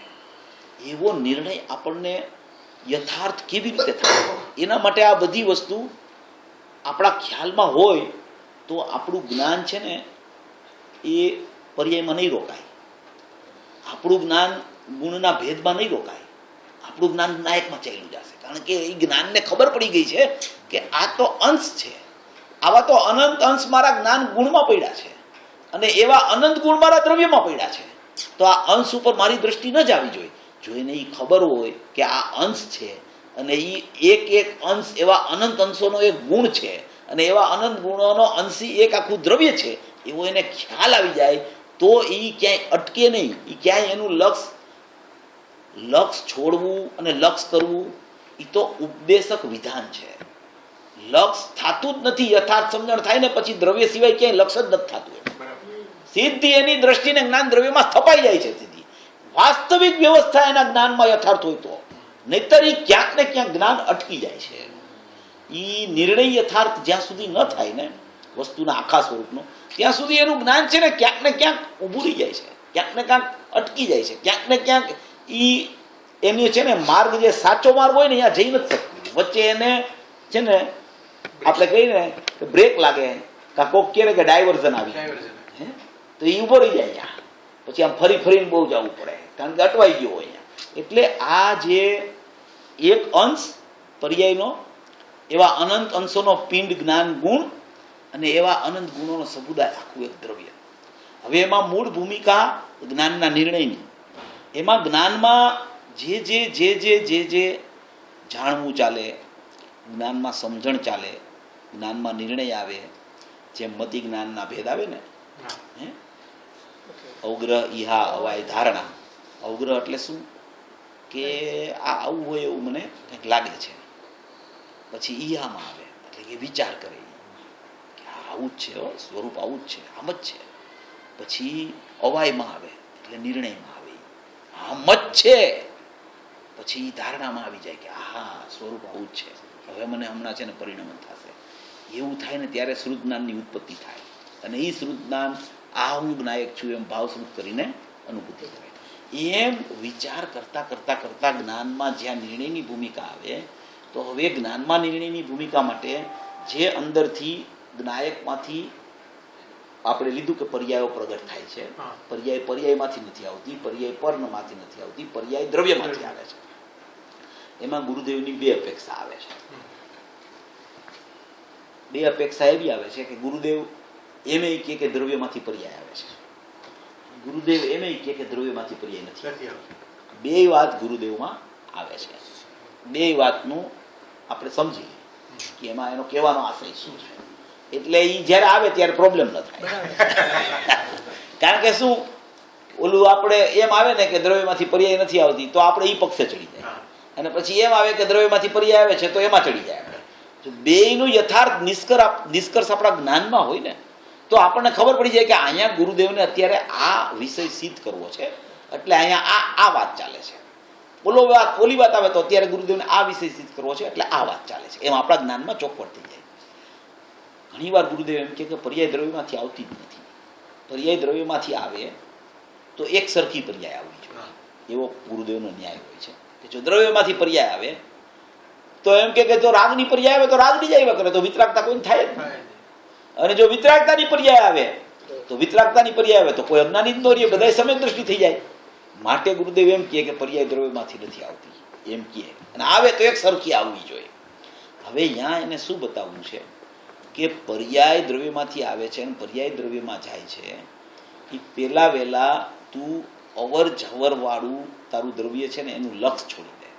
અહીંયા શ્રદ્ધાનો કુટસ્થ દ્રવ્ય વિષય બતાવવો છે, ત્યાં શ્રદ્ધાના ધ્રુવ વિષયને બતાવવો છે, ત્યાં એને અખંડ ત્રિકાળ દ્રવ્ય બતાવવું છે. માટે એમ કે છે કે દ્રવ્યમાંથી પર્યાય નથી આવતું. જો દ્રવ્યમાંથી પર્યાય આવે છે તો એ તો પરિણામ સાપેક્ષ દ્રવ્ય થઈ ગયું, પરિણમતું દ્રવ્ય થઈ ગયું. એટલે એમ કે છે કે દ્રવ્યમાંથી પર્યાય નથી આવતી, પર્યાય આવે તો એક સરખી આવવી જોઈએ, પર્યાય એટલે દ્રવ્યમાંથી નથી આવતી એમ કહીને અહીંયા એક ફૂલ પોઈન્ટ મૂકે છે. પછી બીજી આ વાત કરે છે કે પર્યાય દ્રવ્યમાંથી આવે છે. તો અહીંયા એ શું સિદ્ધ કરવા માટે માગે છે કે પર્યાય પરમાંથી નથી આવતી અને પર્યાય પર્યાયમાંથી નથી આવતી, માટે પર્યાય દ્રવ્યમાંથી આવે છે. એટલે કે પરમાંથી નથી આવતી ને પર્યાયમાંથી નથી આવતી એટલે દ્રવ્યમાંથી આવે છે એમ નહીં, વાસ્તવિક દ્રવ્યમાંથી જ આવે છે એમ કહેવા માંગે છે. દ્રવ્યમાંથી આવે છે પર્યાય, પણ થાય છે પર્યાય સ્વતંત્ર. આ એક મોટી છે ને સિદ્ધાંતિક વાત છે. પર્યાય દ્રવ્યમાંથી ઉત્પન્ન થઈ, હવે ઉત્પન્ન થઈને એ કાંઈ લઈને નથી આવતી, નથી રાગ લઈને આવતી, નથી વિતરાગતા લઈને આવતી. જો રાગ લઈને આવતી હોય તો રાગ જ આવ્યા કરે તો કોઈ દી કોઈ સમ્યક દ્રષ્ટિ ન થાય, અને વિતરાગતા લઈને આવતી હોય તો કોઈ દિવસ કોઈ મિથ્યા દ્રષ્ટિ કે અજ્ઞાની જ ન રહીએ. માટે અંદરથી કાંઈ લઈને નથી આવતી. અંદરથી પર્યાય એટલે કે ઉત્પાદ આવે છે. ઉત્પાદ શું અંદરથી આવે છે? ઉત્પાદ. અને ઉત્પાદ આવે છે એનો બીજે સમયે શું થાય છે? વ્યય. હવે પર્યાય કોને કહેવાય? ખરેખર ઉત્પાદને પર્યાય ન કહેવાય, વ્યયને પર્યાય ન કહેવાય. પર્યાય એને કહેવાય ઉત્પાદ થઈ અને એક સમય માટે જે એનું પરિણમન થાય ને, રાગ રૂપ કે વિતરાગતા રૂપ, મિથ્યા દર્શન રૂપ કે સમ્યક દર્શન રૂપ, અજ્ઞાન રૂપ કે સમ્યક જ્ઞાન રૂપ, એને ખરેખર પર્યાય કહેવાય.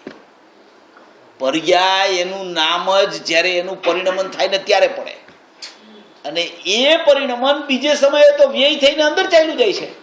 તો એ પર્યાયનું જે પરિણમન હતું એ પરિણમન કાંઈ લઈને અંદર નથી જતી. જેવો ઉત્પાદ અંદરથી આવ્યો હતો એવો જ વ્યય અંદર જાય છે. આ પરિણમન છે ને એ તો સમયવર્તી છે. ઉત્પાદ વ્યય ધ્રુવયુક્તમ સત છે એ તો ત્રિકાર છે, એ તો ત્રણેય કાર છે. એ તો ઉત્પાદ થાય એનો વ્યય થાય જ છે. જેવો ઉત્પાદ થાય ને એવો જ વ્યય થાય. ઉત્પાદ કાંઈ લઈને આવે નહીં, વ્યય કાંઈ લઈને જાય નહીં. પર્યાય જે પરિણમન થાય એ એક સમયની ક્રિયા છે, એ બહાર રહી જાય. રાગે બહાર રહી જાય, વિતરાગતા બહાર રહી જાય, મિથ્યાત્વ બહાર રહી જાય, સમ્યકત્વ બહાર રહી જાય, અજ્ઞાને બહાર રહી જાય, સમ્યક જ્ઞાને બહાર રહી જાય. અજ્ઞાન કે સમ્યક જ્ઞાન, મિથ્યાત્વ કે સમ્યક દર્શન, વિતરાગતા કે રાગ, એ બધી વધારાની ચીજ છે. વધારાની ચીજ છે એટલે એ સાપેક્ષ છે. સાપેક્ષ છે એટલે એ ઔપાધિક ભાવ છે. ઔપાધિક ભાવ છે એટલે કે એ નવા નવા થયા છે, એ જૂના નથી. સમ્યક દર્શન પર્યાયમાં થયું તો એ તો વર્તમાનમાં થયું ને, પૂર્વ ક્યાં હતું? બીજા સમયનું સમ્યક દર્શન આવ્યું પાછું, એ વર્તમાનમાં થયું છે. પૂર્વની પર્યાય સાથે સંબંધ નથી એને કાંઈ. પૂર્વની પર્યાય તો ઉત્પાદ થઈ, વ્યય થઈને અંદર ગઈ. એ વ્યય થઈ ત્યારે એ જ સમયે બીજી પર્યાયનો ઉત્પાદ થયો. વ્યય થયો અને બીજી પર્યાયનો ઉત્પાદ થયો, તો જે સમયે વ્યય થયો એ જ સમયે ઉત્પાદ છે. તો કે મિથ્યાત્વનો વ્યય અને સમ્યક દર્શનનો ઉત્પાદ. એવી જ રીતે બીજા સમયે સમ્યક દર્શનનો વ્યય અને સમ્યક દર્શનનો ઉત્પાદ. એટલે એક પર્યાયને બીજી પર્યાય સાથે કાંઈ કરતા કાંઈ સંબંધ છે જ નહીં. વ્યયને જો ઉત્પાદ સાથે સંબંધ હોય તો વ્યયમાંથી કાંઈક ઉત્પાદમાં આવે, તો વ્યયમાં મિથ્યાત્વ હોય તો ઉત્પાદમાં મિથ્યાત્વ આવવું જોઈએ. કાં વ્યયમાં મિથ્યાત્વ ગયું તો ઉત્પાદ એનું કારણ બની જાય સમ્યકત્વ મિથ્યાત્વનું. તો એવી રીતે ક્યારેય એને એકબીજા સાથે સંબંધ થતો નથી.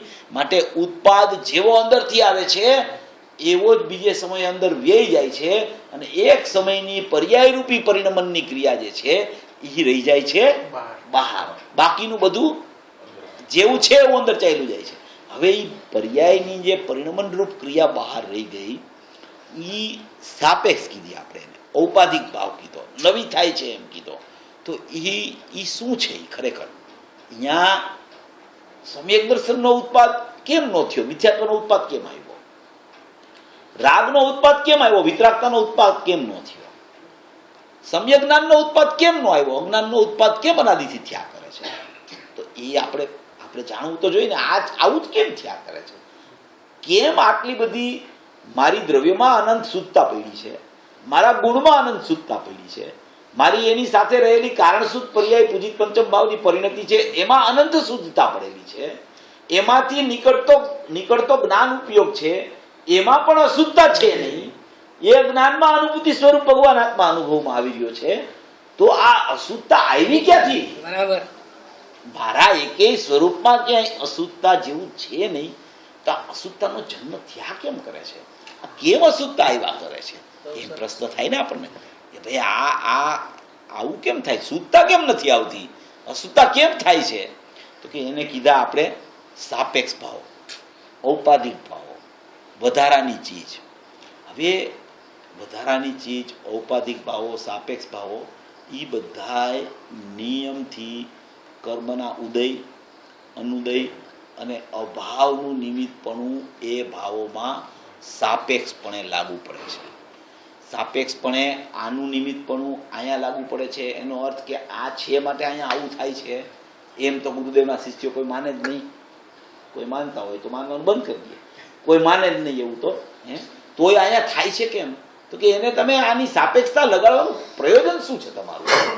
કર્મ તો જુદા છે, કર્મ તો ભિન્ન છે, દ્રવ્ય કર્મ તો કઈ મારે લેવા દેવા નથી. પછી તમે અહીંયા પ્રગટ થયું એમાં આની સાપેક્ષતા શા માટે એને લગાવો છો? તમે તમારે જરૂર શું પડી એવી સાપેક્ષતાની? એ તો નિરપેક્ષ છે.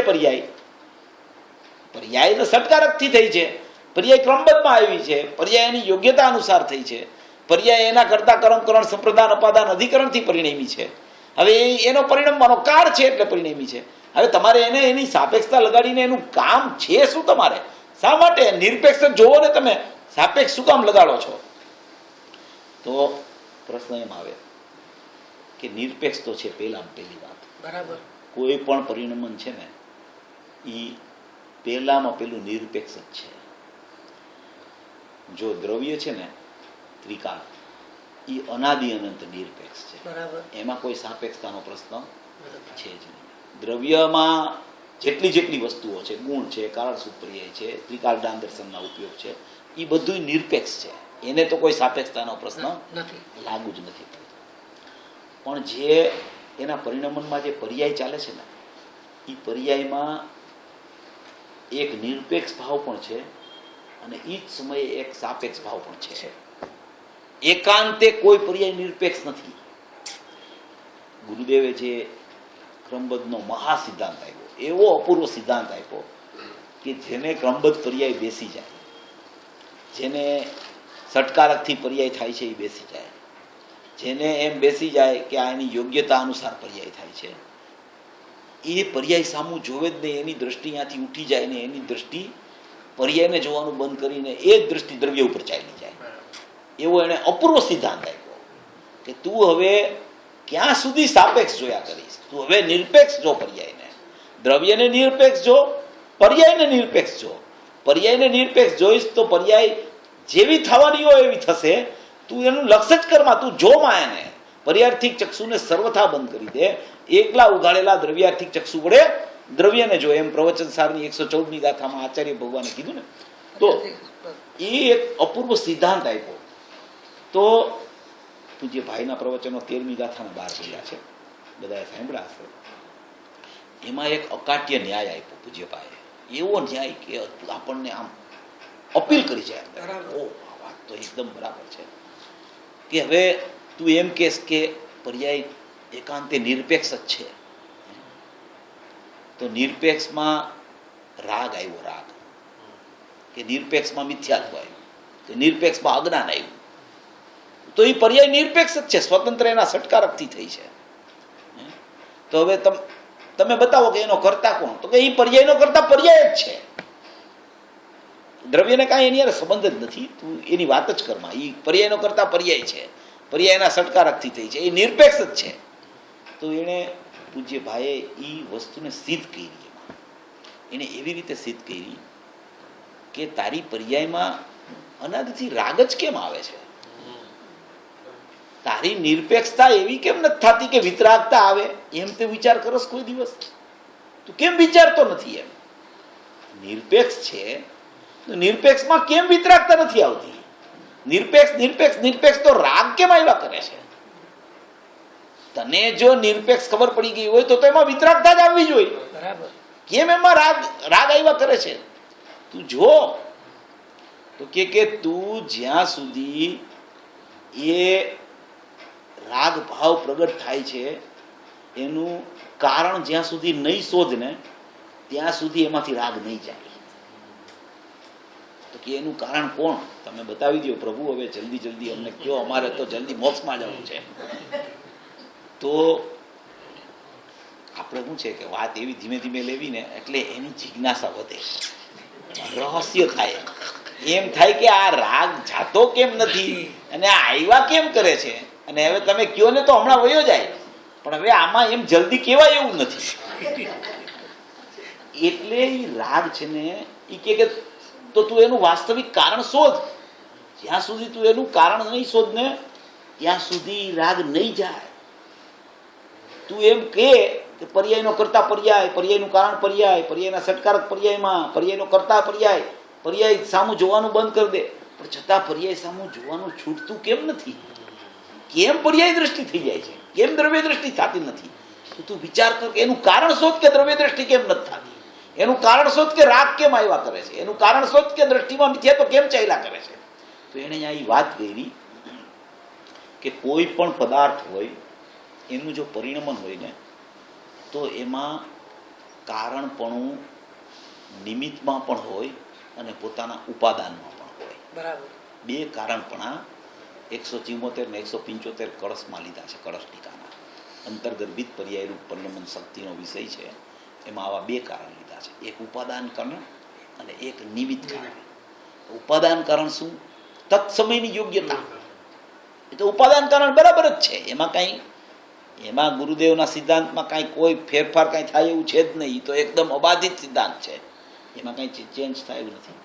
હવે નિમિત્તમાં શું કરવું? તો કે નિમિત્ત છે ને બે પ્રકારના, એક નિમિત્ત સ્વ, એક નિમિત્ત પર. બે પ્રકારના નિમિત્ત. તો કે બે પ્રકારના નિમિત્ત, તો નિમિત્ત એટલે તો પર વસ્તુ, એમાં સ્વજ્ઞાયક નિમિત્ત. તો કે હા, બે પ્રકારના નિમિત્ત આવે. બે પ્રકારના નિમિત્ત હોય. કોઈ પણ પદાર્થની પ્રગટતામાં બે પ્રકારના નિમિત્ત કારણ એમાં લાગુ પડે. એના પ્રગટ થવામાં ઉપાદાનમાં એક જ કારણ લાગુ પડે, નિમિત્તમાં બે કારણ લાગુ પડે. એમ કેટલા વર્ષ?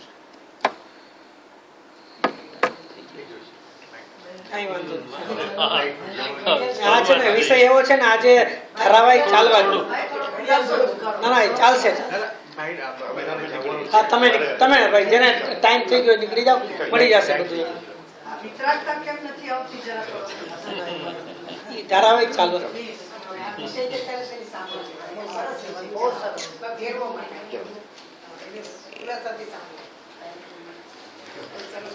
બધાની કેસેટ આપી દઈશું તમને, અત્યારે સાંભળીએ શાંતિ. એટલે જે કારણ એમ કે એનું જ્યાં સુધી તમે ન શોધો ત્યાં સુધી તમને એની યથાર્થતા પાસે નહીં, એનો ખ્યાલ ના આવે, એ બરાબર તમારા જ્ઞાનમાં નિર્ણયમાં ન આવે. તો એના માટે બે કારણ બતાવ્યા, એક નિમિત્ત કારણ ને એક ઉપાદાન. બરાબર. હવે ઉપાદાન કારણ તો પર્યાયની ક્ષણિક ઉપાદાનગત તત્સમયની યોગ્યતા, પર્યાય પ્રગટ થવાની એની યોગ્યતા અનુસાર જ પ્રગટ થયા કરે. બધી પર્યાયો પ્રગટ થવાની યોગ્યતા પારિણામિક ભાવે અંદરમાં ત્રિકાળી દ્રવ્યોમાં પડેલી છે, તો એ પ્રગટતા થયા કરે. હવે એ પ્રગટતા થાય એમાં નિમિત્ત કારણ બે બતાવ્યા, એક ત્રિકાળી દ્રવ્ય નિમિત્ત અને એક બાહ્ય કર્મનો સંયોગ પણ નિમિત્ત. તો હવે જે આ રાગ પ્રગટ થયા કરે છે, તો એ રાગને તો જો તું ખાલી નિરપેક્ષ કર તો પેલા તો એક વાત એ છે કે વિતરાગતા નિરપેક્ષમાં આવવી જોઈએ, એ આવતી નથી.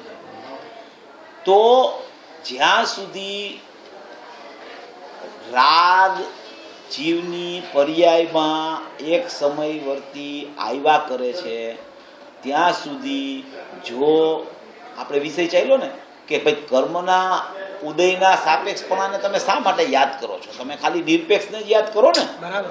એની શું જરૂર છે આમાં? એનું કાંઈ આપણે, એ તો પૃથક છે, એનું કાંઈ આપણે કામ નથી, એની શું જરૂર છે? તો અહીંયા એમ ન્યાય આપ્યો કે ભાઈ જો તું એને પર્યાયમાં રાગ થાય છે, મિથ્યાત્વ થાય છે, અજ્ઞાન થાય છે, એને જો તું એમ એકાંતે ખાલી નિરપેક્ષ જ માની લઈશ અને સાપેક્ષતાનું જો તું જ્ઞાને નહીં કર, શ્રદ્ધામાં નિરપેક્ષ માનજે, જ્ઞાનમાં સાપેક્ષ જાણજે, ત્યારે તારી દ્રષ્ટિમાં સમ્યકતા આવશે. બરાબર.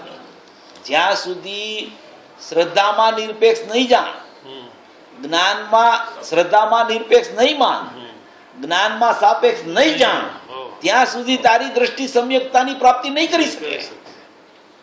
શ્રદ્ધામાં નિરપેક્ષ માનવું અને જ્ઞાનમાં સાપેક્ષ જાણવું એક સમયે એક સાથે ચાલે છે. બરાબર. જ્યાં એમાં ક્રમ પડે છે ને ત્યાં વિકલ્પ થાય છે.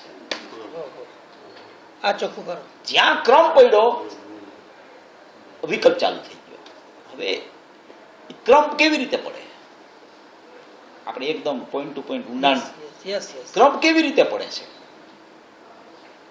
કા એકાંતે જીવ શ્રદ્ધામાં પર્યાય નિરપેક્ષ છે એટલું જ વિચાર કરે છે, બીજું કોઈ વિચાર જ નથી કરતો. નિરપેક્ષમાં રાગ આવ્યા કરે, નિરપેક્ષમાં મિથ્યાત્વ આવ્યા કરે, નિરપેક્ષમાં અજ્ઞાન આવ્યા કરે, પછી નિરપેક્ષ છે, નિરપેક્ષ છે, નિરપેક્ષ છે. નિરપેક્ષ તો છે, પણ સાપેક્ષનું જ્ઞાન તને છે કાંઈ? તને કાંઈ સાપેક્ષનું જ્ઞાન વર્તે છે? તો કે સાપેક્ષનું જ્ઞાન તો મિથ્યા દ્રષ્ટિ કહેવાય, નિરપેક્ષનું શ્રદ્ધાની સમ્યક દ્રષ્ટિ કહેવાય. તો કે સાપેક્ષનું જ્ઞાન છે ને એ મિથ્યા દ્રષ્ટિ પણ નથી. બરાબર. સાપેક્ષની સન્મુખતા એ મિથ્યા દ્રષ્ટિ છે. સાપેક્ષનું જ્ઞાન છે ને એ મિથ્યા દ્રષ્ટિ પણ નથી, એ તો સમ્યક દ્રષ્ટિ નહીં હોય છે.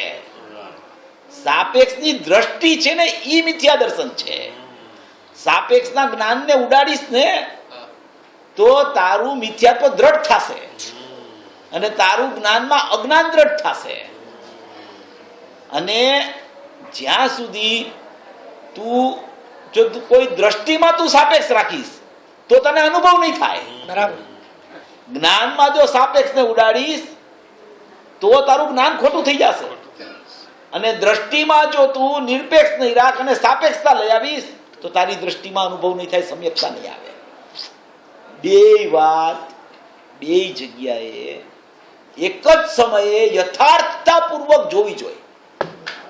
તરીકે સાપેક્ષનું જ્ઞાન ને સાપેક્ષની સન્મુખતાનું ડિસ્ટિંગ્વિશ કરો. કઈ વસ્તુને સાપેક્ષનું જ્ઞાન કહેવાય અને કઈ વસ્તુને સાપેક્ષની સન્મુખતા કહેવાય?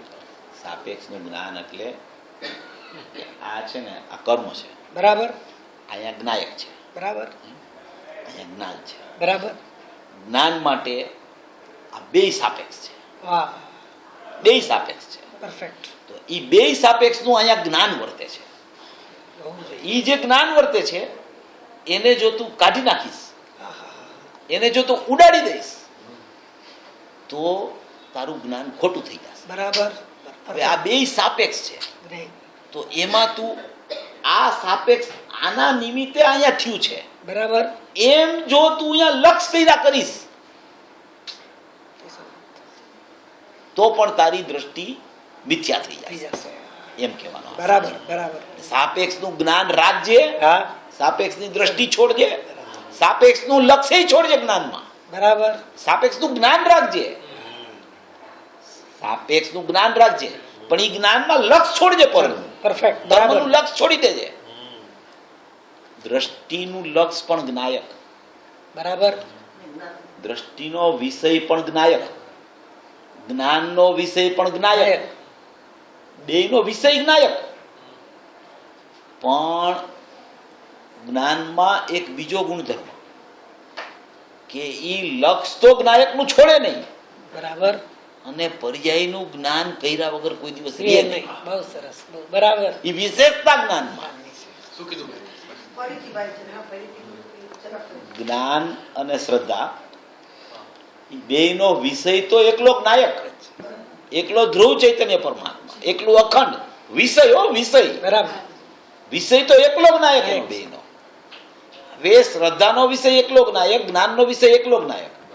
પણ જ્ઞાનનો વિષય જ્ઞાયક તો ખરો, પણ જ્ઞાનના વિષયમાં જ્ઞાયકનું જ્ઞાન પણ વર્તે અને પર્યાયો જેવી જેવી પ્રગટ થાય એનું પણ જ્ઞાન વર્તે. એટલે એવા જ્ઞાન સહિતના જ્ઞાનનો વિષય જ્ઞાયક. બહુ સરસ.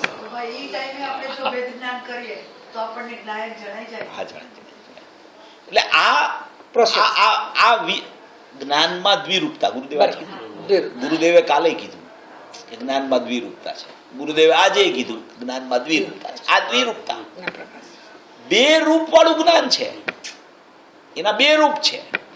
એના બે રૂપ ક્યાં? તો કે એક નિર્વિકલ્પ રૂપ અને એક સવિકલ્પ રૂપ. બરાબર. તો કે નિર્વિકલ્પ રૂપ શું અને સવિકલ્પ રૂપ શું? હવે આપણે તો આમાં એટલું બધું ઊંડાણ અને છે. કરો ચેતનભાઈ. નિર્વિકલ્પ એટલે કે જ્ઞાન હું જ્ઞાયક છું એમ પરિણમે એ નિર્વિકલ્પ જ્ઞાન. બરાબર. અને એ જ સમયે જ્ઞાનનો સવિકલ્પ સ્વભાવ દ્રવ્ય પર્યાયનું જ્ઞાન થવાનો છૂટે નહીં, એનું નામ સવિકલ્પણું. ઓહો, બરાબર. ઈ ટાઈમે તને તારું દ્રવ્ય દેખાઈ જાય ઈ સવિકલ્પણું ભાઈ.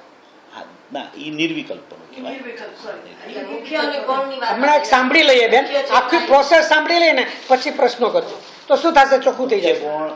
ગુણમાં કોઈ વસ્તુ નહીં. જ્ઞાનમાં મુખ્ય ગુણ હોય ને એ અનુભવ થતા પહેલા હોય. આ અનુભવના સમયની ચર્ચા છે. અનુભવના સમયે એક જ જ્ઞાનમાં જ્ઞાનની દ્વિરૂપતા બે પ્રકારે ચાલે. એ કેવી રીતે ચાલે કે એક જ્ઞાન હું જ્ઞાયક છું એમ પરિણ્યું, જ્ઞાને જ્ઞાયકને વિષય બનાવ્યો તો એ જ્ઞાનનો નિર્વિકલ્પ સ્વભાવ પ્રગટ થયો. બરાબર. હવે એ જ સમયે આગળ પાછળ નહીં, મુખ્ય ગુણ નહીં, એ જ સમયે જ્ઞાનનો પોતાનો સ્વતઃસિદ્ધ સવિકલ્પ સ્વભાવ છે. બરાબર. તો એ સ્વભાવ કેવો કે એ જ્ઞાયકને તો જાણે, પણ એની સાથે સાથે જેટલી પર્યાયો હોય એમાં આનંદ આવ્યો, સુખ આવ્યું, એ પર્યાયોનું પણ જ્ઞાન એને એ જ સમયે વર્તે, એટલે એ સવિકલ્પ સ્વભાવ એનો ચાલુ રહે. નિર્વિકલ્પ જ્ઞાયકનું લક્ષ છૂટે નહીં. કોઈ પણ સમયે જ્યારે અનુભૂતિ થાય ત્યારે જો એ સમયે જ્ઞાનમાં જ્ઞાયકનું જ્ઞાન અને આનંદનું જ્ઞાન ન વર્તતું હોય તો આનંદ આવ્યો એ ખબર જ ક્યાં પડે. એટલે પર્યાયનું જ્ઞાન પણ 100% વર્તે જ્ઞાનમાં, બરાબર. ત્યારે જ આનંદની ખબર પડે, નહીતર તો એને ખબર જ ન પડે મને અતિન્દ્રિય આનંદ આવ્યો છે. એવી આ બધી ચર્ચા છે. આવો માર્ગ છે. આવું બધું સમજવાની જરૂર છે. સ્પષ્ટીકરણ જેટલું થાય એટલું આપણા જ્ઞાનમાં જે રીતે ગુરુદેવ સમજાવે છે એ રીતે યથાર્થતાપૂર્વક થાય તો જ જીવને ભાવભાષણ આવે છે. ખાલી કોરા દ્રષ્ટિના વિષયના વિકલ્પો કરવાથી હું જ્ઞાયક છું ને હું શુદ્ધ છું, હું એક છું ને અખંડ છું, એવા વિકલ્પોથી અત્યાર સુધી કોઈનું કલ્યાણ થયું નથી અને થવાનું પણ નથી. વિષય જ્યાં સુધી ન સમજાય, વિષય યથાર્થતાપૂર્વક જ્ઞાનમાં આવી જાય ને પછી શ્રદ્ધાના બળે કામ થાય છે. મૂળ. એમાં શ્રદ્ધાનું બળ જ કામ કરે છે. અનંતા સિદ્ધો શ્રદ્ધાના બળે ટકેલા છે. એ વાત એમ છે.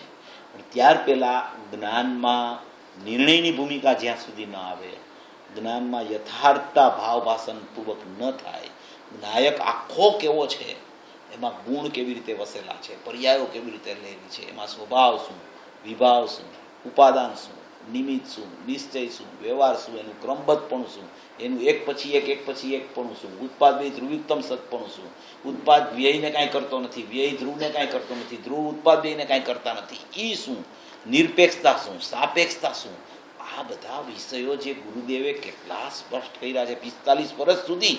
એ 45 વર્ષ સુધી આટલું સ્પષ્ટીકરણ કરીને ગયા અને આપણે એને ખાલી એક સંકુચિત બનાવી દઈ છીએ. તો એવો માર્ગ નથી જૈન દર્શન. જૈન દર્શન વિશાળ છે. હંમેશા જ્ઞાનને ખુલ્લું રાખવું, જ્ઞાનને દબાવવું નહીં, જ્ઞાન ઉપર પ્રેશર નહીં આપવાનું કે આ તો જ્ઞાનનો વિષય થઈ ગયો, આ તો ભેદ પડી ગયો, આ તો વિકલ્પ થઈ ગયો, આ તો તમારી દુર્દશા થઈ ગઈ, તમે દ્રષ્ટિના વિષયમાંથી ચ્યુત થઈ ગયા. અરે ભાઈ, ચ્યુત ક્યાંથી થયા? હજી ચડ્યા જ નથી દ્રષ્ટિના વિષય. હજી તો દ્રષ્ટિનો વિષય જ પકડાનો નથી. દ્રષ્ટિનો વિષય શું કહેવાય તો શબ્દમાં બોલે છે. એને ક્યાં ખબર પડી છે દ્રષ્ટિનો વિષય શું છે? અનુભવ વગર તો દ્રષ્ટિનો વિષય શું એ ખબર જ નથી પડતી પેલા તો. અને અનુભવ કેમ થાય એ જ્ઞાનમાં ખબર પડે છે. ત્યાં સુધી કોરા વિકલ્પથી કાંઈ ફાયદો નથી. એટલે સમજણ યથાર્થ કરવી એ પહેલામાં પહેલું આત્માર્થીનું પ્રયોજન હોવું જોઈએ. અને એ પ્રયોજન પૂર્વક જો આગળ વધે તો એને અવશ્ય શ્રદ્ધાનો વિષય જ્ઞાયક મળે ને મળે જ. ન મળે એવું 3 કાળમાં કોઈ દી બનતું નથી. એટલે એ રીતે દરેક આત્માર્થી જીવોએ વિચાર કરી અને પોતાના આત્માનું સંશોધન કરવું. આ સંશોધનનો માર્ગ છે. આ ખાલી શુષ્કતાનો માર્ગ નથી, આ સંશોધનનો માર્ગ છે. સંશોધનાત્મક વૃત્તિ કેળવવી અંદરથી કે ભાઈ સમયે સમયે એને અંદરથી ચહેલપહેલ થવી જોઈએ કે કેમ આત્મા હાથમાં નથી આવતો, આવો ધ્રુવ છું, આવો નિત્ય નિરંજન પરમાત્મા છું, આવો કુટસ્થ છું, છતાં મને દ્રષ્ટિમાં અને જ્ઞાનમાં આવતો કેમ નથી, એમ એને અંદરથી આમ એવો સળવળાટ થવો જોઈએ. એમ થાય ને તો આત્મા મળે. તો શું કોરા વિકલ્પો કરીને એ ભૂલી જાય છે પછી તરત જ. એની યથાર્થતા નથી આવતી જ્ઞાનમાં. જો જ્ઞાનમાં યથાર્થતા આવે ને તો એને વિચાર દશા કેળવવા માંડે. વિચાર દશા કેળવાય તો શ્રીમદજી બહુ સરસ લખી ગયા, કર વિચાર તો પામ. જે લોકો વિચારને દબાવી દે છે, વિચારને કુંઠિત કરી નાખે છે, વિચારને કાઢી નાખે છે, હાવ એનું જ્ઞાન કામ નથી કરી શકતું. એનું જ્ઞાન છે ને લૂલું લંગડું થઈ જાય છે. અને જ્ઞાન લૂલું લંગડું થાય ને એને દ્રષ્ટિમાં કોઈ દિવસ નાયક આવે નહીં. જ્ઞાન તો જાગૃત રહેવું જોઈએ હંમેશા, એકદમ ઉર્ધ્વતાથી. ત્યારે એ જ્ઞાનમાં દર્શન દે છે નાયક. એવી વાત છે.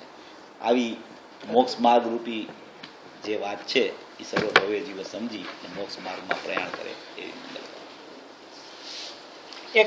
એક છેલ્લો પ્રશ્ન પૂછી લો. એક જ કાલે તમે કીધું ને કે બધું ફંક્શન અંદર ચાલી જ રહ્યું છે, માત્ર ખ્યાલનું જ કામ છે. તો એમ શું કરવું? એ જ વાત કે એમાં શું કઈ રીતે લેવું એમ કે અંદર બધું ચાલી રહ્યું છે, માત્ર એનો આવો ખ્યાલ આવ્યો ને એનું નામ સમજ. હા, એટલે એ ખ્યાલ એને આવતો નથી ને ખરેખર. બસ, વસ્તુનું સ્વરૂપ તો સમજી લ્યો, નાયક એવો ને એવો છે અને જ્ઞાનમાં અનુભૂતિ સ્વરૂપ ભગવાન આત્મા અનુભવાઈ રહ્યો છે. બસ આવો ખ્યાલ. હા, નાયક છે એ નિત્ય અપરિણામી છે. બરાબર. અને જ્ઞાનમાં અનુભવાઈ રહ્યો છે એ નિત્ય પરિણામી છે. બરાબર. એવું તો વસ્તુનું સ્વરૂપ છે. આવો કાંઈ ફેરફાર તો થયો નથી. બરાબર. એવો ખ્યાલ નથી આવ્યો વાસ્તવ. એવો ખ્યાલ આવે તો એનું નામ જ અનુભૂતિ થઈ જાય. પરફેક્ટ. અહીં મેં એક વાક્ય વાંચ્યું હતું ને કે તને 24 કલાક તારો આત્મા જ જણાઈ રહ્યો છે. હા, તો બરાબર. ઈ જરાક કયો ને શું હા, છે? ઈ બાળગોપાળ સૌને અનુભૂતિ સ્વરૂપ ભગવાન આત્મા અનુભવાઈ રહ્યું છે. જેમ કે આ સૂર્ય છે ને, સૂર્ય હે, સૂર્ય અત્યારે તમને નથી દેખાતો. બરાબર. હે, પ્રકાશ દેખાય છે ને, પ્રકાશ તો દેખાય છે. સૂર્યનો પ્રકાશ આવે, હાજી. અંધકાર હોય તો પ્રકાશ થાય, તો પ્રકાશ તો ખ્યાલમાં આવે, પણ ત્યારે સૂર્ય નો દેખાતો. બરાબર. તો ઈ પ્રકાશ છે ઈ કોનો છે? સૂર્ય. સૂર્યનો છે ને. સૂર્યના પ્રકાશથી સૂર્યની ખબર પડે છે ને હાજી. કે આ સૂર્ય છે, હાજી. આ તો પ્રકાશ છે, પણ પ્રકાશ તો અંશ છે. સૂર્ય અંશી છે, અનંત કિરણો એમાંથી પ્રગટે છે. તો એ અંશ દ્વારા અંશીની ખબર પડી જાય છે. એનો મતલબ જ એમ કે તારા જ્ઞાનમાં આત્મા અનુભવાઈ રહ્યો છે. જ્ઞાન અંશ છે, નાયક અંશી છે. એનો મતલબ એમ કે જ્ઞાનમાં અનુભવાઈ રહ્યો છે, પણ તને ખ્યાલ નથી આવતો. પછી ખ્યાલ આવે એટલી વાત છે. એમ કહેવાય. હો પુકાર જીનવરનો કુંદનો ધ્વનિ દિવ્યનો, જીન કુંદ ધ્વનિ આપા અહો શ્રી ગુરુ રાજનો, જીન કુંદ ધ્વનિ આપા અહો શ્રી ગુરુ કાનનો, જાવાણી કે જ્ઞાન સે સુજેલો કાલો, સોવાણી મસ્તક નમો સદા દેત હું.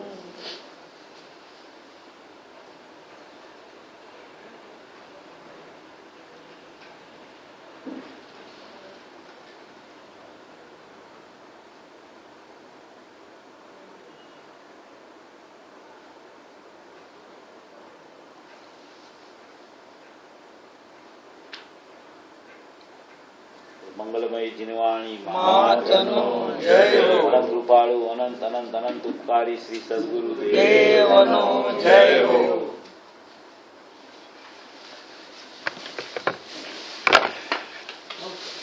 ચેતનભાઈ, સાંજે રાખ્યું છે તમારે?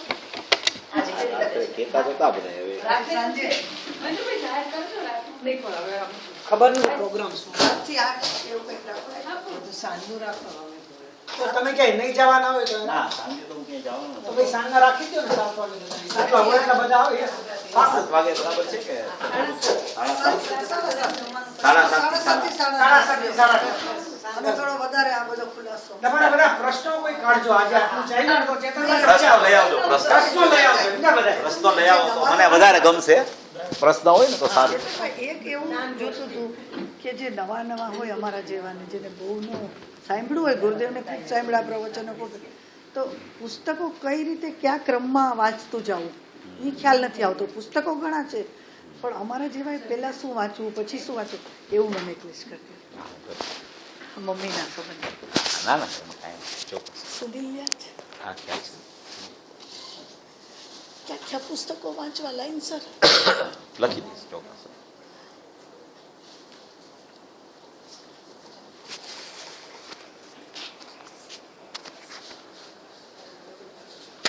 બંધ કરવું લો